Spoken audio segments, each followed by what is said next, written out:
powerful. You can do things in one line that in some programming languages would take you a dozen or so.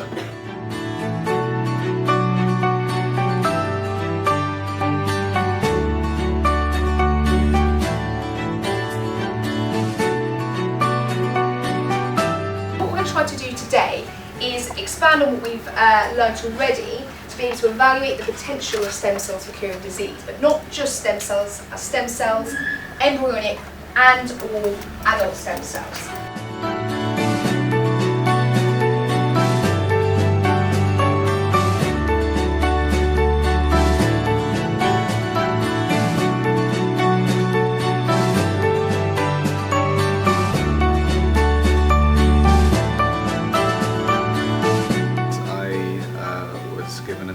Scholarship at the end of year 11 through the great support of the DT department, and this scholarship has given me some money to pursue my studies in design and technology even further, and it's given me a lot of support through uni choices and meetings with my mentor.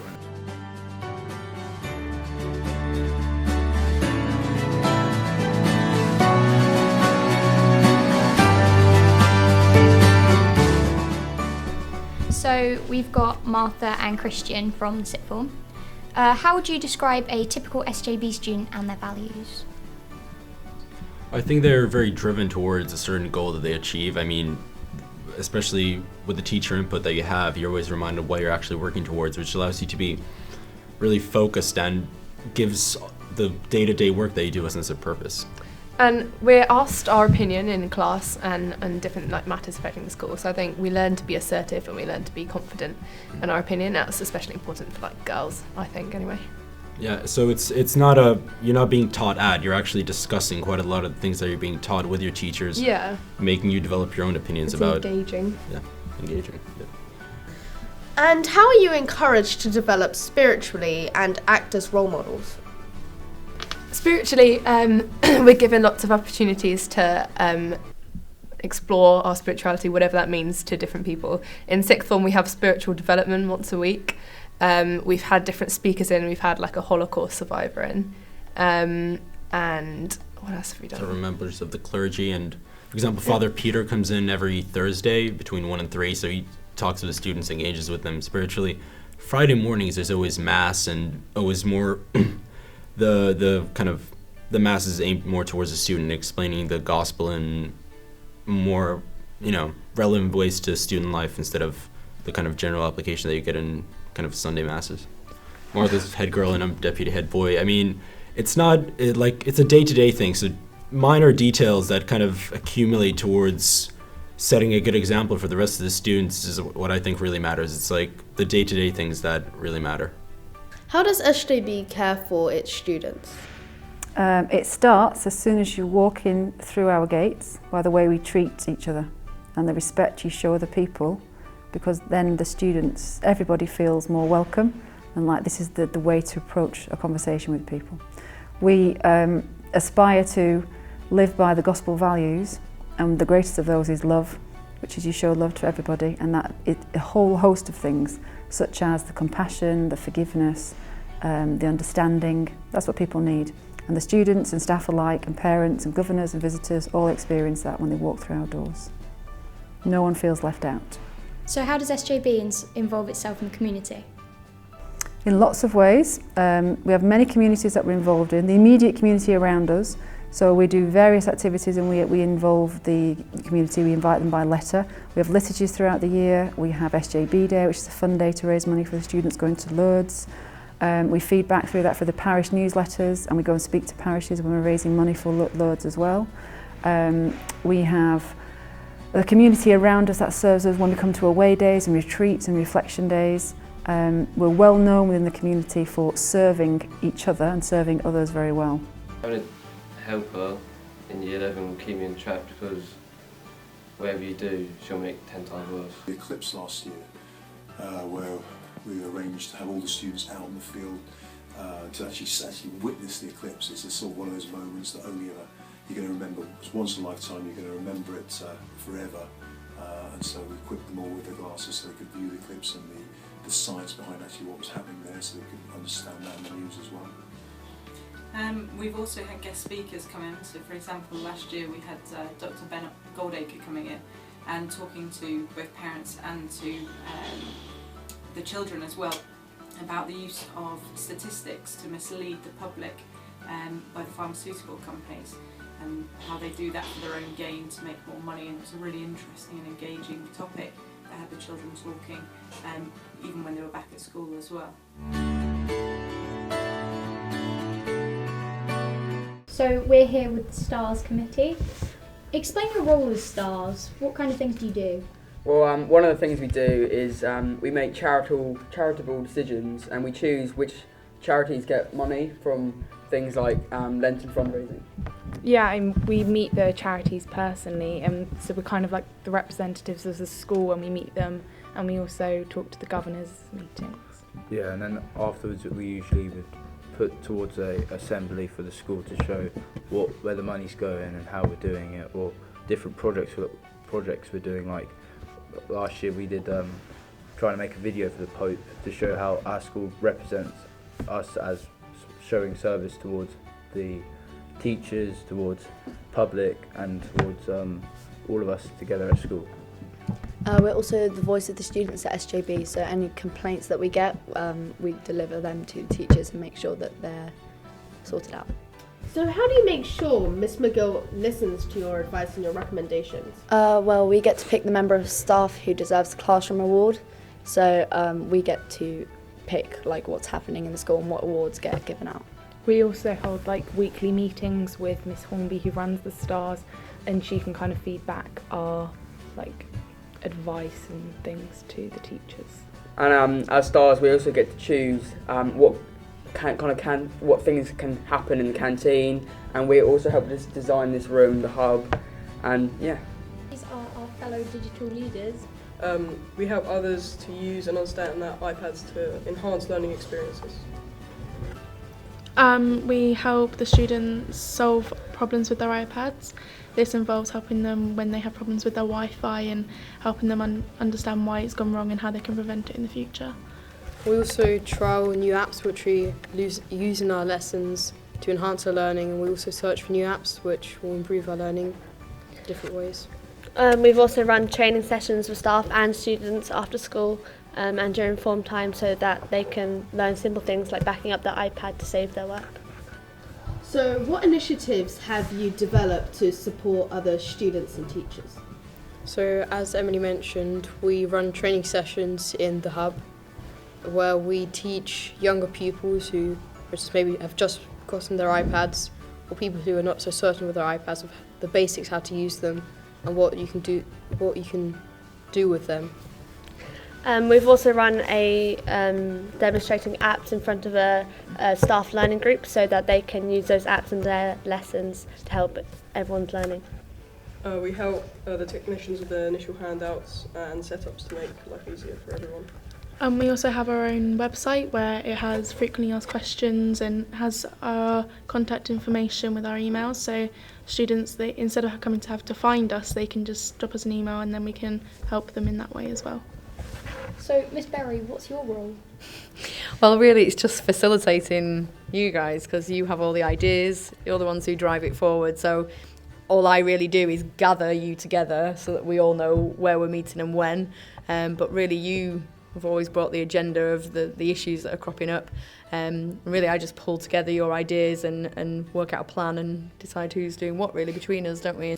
So I'm here with Aaron, Sam, Megan and Morgan, who are students from Year 9 and 10. They are part of the student observation team, and they basically observe teachers.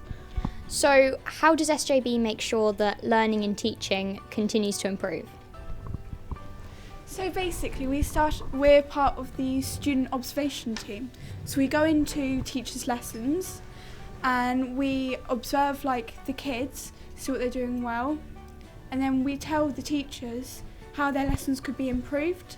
So we could say, you could maybe do like a quiz at the end to recap your learning, and also when we're there observing, we don't only watch the teachers and their actions, we also watch our peers. We use the student SJB 10 to see if there's a positive attitude in the room, and what the atmosphere is like when they're teaching. And it's not just our students who observe the classes, it's also teachers. So they go into each other's lessons, they sit at the back and they observe exactly the same, and they take things from each other's lessons to use in their own, which they're doing well. There's also a program called Iris, which is basically a camera at the back of the class, and it helps teachers to recap the lesson.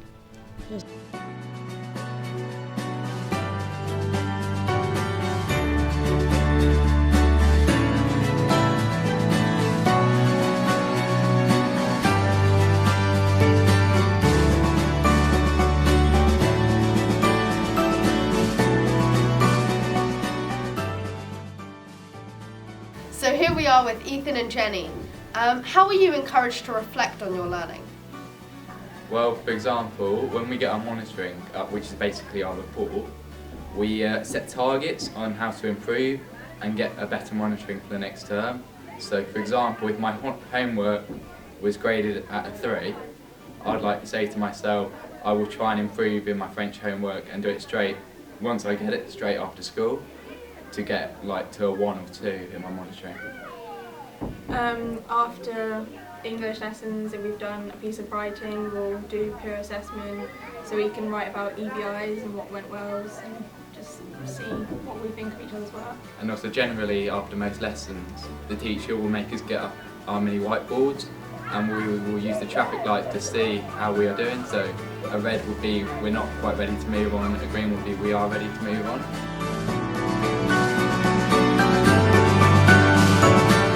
So how does SJB meet the needs between the parents and the students? I think what this school seems to get really clearly is that a happy child is going to do well. And you never feel as a parent that any issue that is often just raised at home might not be raised in school. You never get the feeling that it's going to be interpreted as an overreaction. You always feel like it's been taken seriously, and action is taken very promptly to remedy whatever the concern is. And I have just felt over the years that efforts have been made in quite subtle and smart ways to ensure that Roisin is happy at school so that she can do her best. I mean, when Gemma was in year 6, we had an evening together in preparation for year 7. And one thing our head teacher has said is trust us. Trust us to do right by your child. And certainly, as the year has started so far, where I've had concerns, her form tutor has always said, email me if you've got any worries. And you get a response within the day, and it just sets your mind at rest that the school is there for the child. Absolutely. And not just academically. We know the school has got excellent exam results, but us as parents, it's much more than that. It's about the needs of our children. We both had children who were the only ones from their primary schools that started at SJB. And so it's a massive change that they're going through. And Gemma said after her first full week at school, she said, I feel like I've been here years. She feels part of the furniture now and has just settled in so well. So how would you describe partnership between SJB and parents? It is very warm. It's a lovely mixture of professional and personal. It's just right. You completely feel clear about your expectations as a parent, and communication is very clear, and that enables just a sense of a team. So it just feels a really good mixture of professional and personal, which means that you feel very confident about approaching the school, whatever the issue is. I think personally teachers hold themselves accountable for the needs of the children, for their own needs as well, and to really strive to get the best out of the children in their lessons on an everyday basis. I think the open door policies within classrooms that every teacher has really shows that every teacher is really striving to be at the very top of their game and is always pushing themselves on further and take up any opportunities they can with our professional development programs, 360 reviews which come up at the end of the year. So I think it's more of the culture within the school that everyone's really striving to do the best for the children at heart, really. Yeah, the thing is, at this school we're encouraged to just continue to develop our teaching for the benefit of the students. And we also speak to the students. Certainly in maths we did a little survey electronically where they were all able to submit anonymously from year 7 to 11 how they thought they were being taught, all the things they liked about the maths lessons they were having, and things that they thought could be tweaked, or things that we were doing but they would like to see more of. And so that was submitted all online. Then we as teachers, as the department, were able to pick out the top 3, top 4 things that they thought we could improve, and we could take that on board and develop our teaching a little bit further to make those maths lessons a little bit more interesting and a bit more enjoyable, so that students feel that they were getting an even better deal. And it's that whole culture of just constantly looking to improve that we seem to do at this school. Even through our 360 process, I feel that, the targets that I get, I feel that they help me develop as a teacher specific to what I can do as a teacher. So for a little example would be in order to better teach further maths, for example, go on a course to further develop my teaching style in that respect. And my targets aren't in order to get students, or every student in this class needs to get a certain grade, or they all need to get a certain value added. It's about what can I do to develop myself for the benefit of the children and the teaching that happens in those classes or in the lessons. Yeah, I think what was really interesting is how you talked about the departmental CPD. Every single year, every department has a teaching and learning review, which is done by a team of experienced teachers who observe lessons and give really positive feedback. And then, whilst that's really great individually for every teacher to improve their own practice, the HOD will take that feedback on board and put together a programme of CPD that's tailored specifically for their departments. Okay, so I was introduced to Teach South East by the SJB School Reunion that was hosted in April, and I was very interested in teaching, but I didn't realise that the school had a Teach South East actual programme. So I was very impressed and was talking to people about it, and I thought it was wonderful. I'd like to look more into it. And I realised just how fantastic the programme is here, and actually coming back to school, where I came to school, would be one of the places I'd really like to train. I wouldn't like to train anywhere else but here at SJB. Yeah, I think the commitment at SJB is second to none. I'm back at SJB after being a student here because this is where I want my experience. I'm a learning support assistant, but I wanted a years of experience to make sure that this is really what I wanted to do, and I couldn't imagine doing that anywhere else. And I'm going to do my teacher training here afterwards, just because it's the best place to be. Such a good. When you come here, you realise what an amazing sense of community is, and how much the teachers do care about you, and that's. Well, I'm sure you'd agree as well, but that's just a really good feeling as well as a teacher. So, yeah. There are loads of ways that our training is really current. I think the newest thing is probably the research project.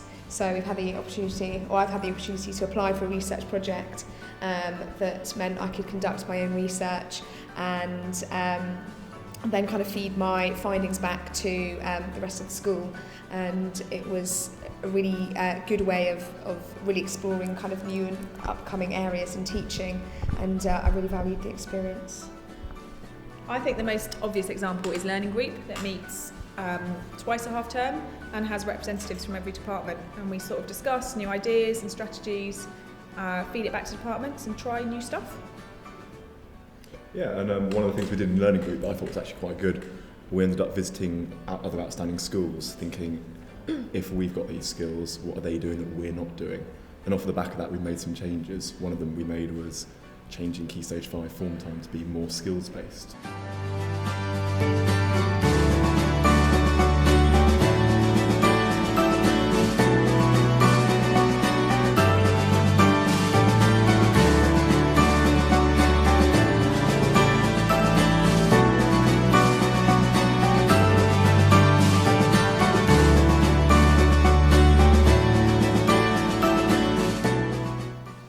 Okay, why do I think our students are world class? Right, for a number of reasons, and in no particular order.